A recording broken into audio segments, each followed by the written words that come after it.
Would you like to swing on a star? Carry moonbeams home in a jar. Down we go. Oh, this looks too familiar. Oh, all these doors, that's right. At this point, I'm just kind of deadpan rushing through all of it. It's still just fighting the same old enemies, running through the same old obstacles, using the same abilities. Like, there's nothing crazy new going on in this mode. The only thing that's different about the Great Cave Offensive from any other level, aside from occasionally some new bosses, is that we pick up treasure. The treasure is worth numbers. But really, this doesn't have a lot of substance going for it that makes you want to play more of it and makes you want to finish the whole mode, you know? At least I don't think so. Also, wow, what was the point of that? Oh, that must have done something over here. Hold on. Ah! Oh! Well, that was a mistake.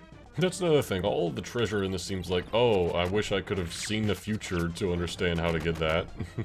Like, it's too bad I hit a button and now I've undone what I could potentially have done. I'm no longer able to get that treasure, you know? Like, there's a button down there, but I don't know what that's gonna activate. I don't know how it relates to any of the treasure. Heck, I don't know how to hit most of that. I probably need a yo-yo. Oh god! I'm gonna fall to my death! I'm hitting a... I guess some treasure here, I guess.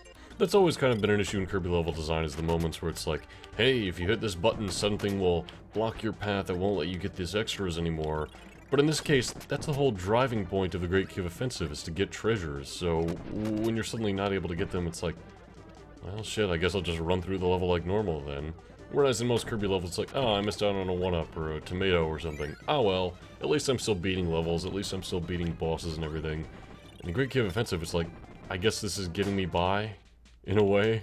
And I'll admit, a lot of the level design, okay, not the level design, but the backgrounds for the levels are really unique and fun. I mean, this area, for instance, is in a bunch of stars. I mean, the moon's back there. I mean, that's not new, but still. A lot of these areas are brand new for the Great Cave Offensive, and I appreciate the little extra bit of effort to make it a bit more memorable and unique. But I feel like this could be structured better, somehow.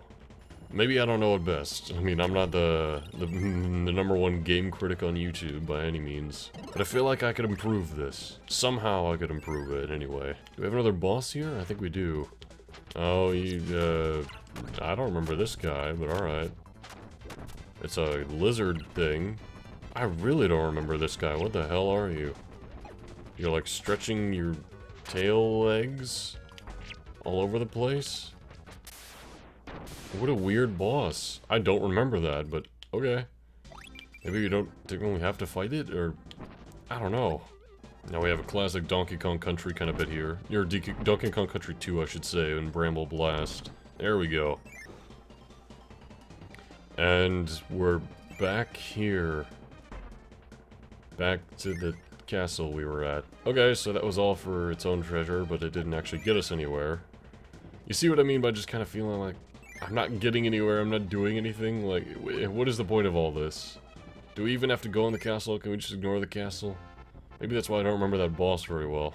This seems new, right? Oh, hello. There's a save room here. I like the calming music in the save rooms, that's nice at least. Fans of Super Smash Bros. May recognize that music, but that's besides the point. Oh, another 3 doors we've been met with. Oh boy. Maybe this is the right way? We have different things we can cut here, different platforms.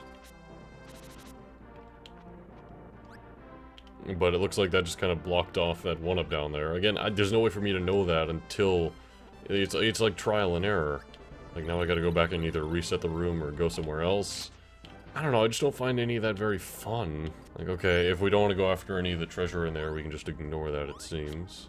But then what's the point of you even playing the Great Cave Offensive?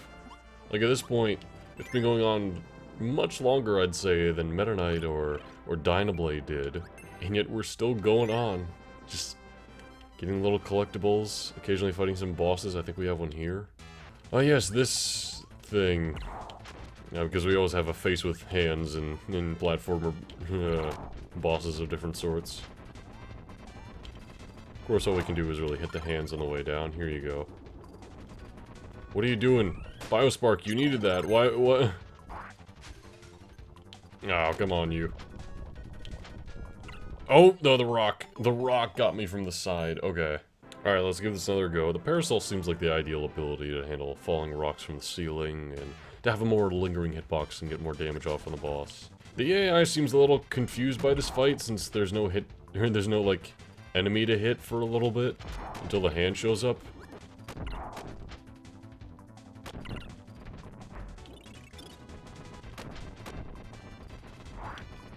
Here you go. Save yourself.